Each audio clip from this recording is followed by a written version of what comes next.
எடப்பாடி தேர்தல் அறிக்கை ஏற்கனவே 3 வட்டம் சொன்ன தேர்தல் அறிக்கை தான், வேறு ஒன்றும் புதுசாக ஒன்றும் இல்லை அதில், எக்ஸப்ட் ஃப்ரிட்ஜு எல்லாம் சேர்த்து பார்த்தீங்கன்னா கிட்டத்தட்ட 80,000 கோடி கமிட்மெண்ட் வருது.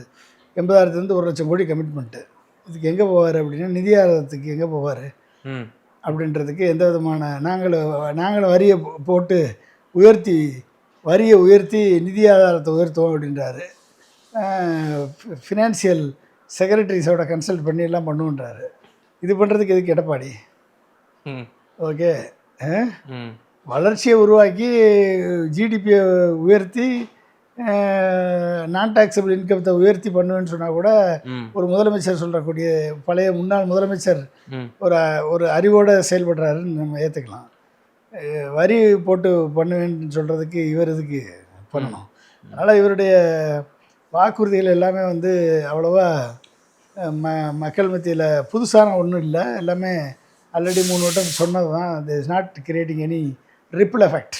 ஓகே, அதனால் வந்து போகலாம், பிரச்சாரத்துக்கு போகலாம், எல்லாம் பண்ணலாம், முன்னால் இருக்கலாம். பட் மக்கள் நம்பிக்கையை பெற முடியுமா அப்படின்றதான் கொஸ்டின்.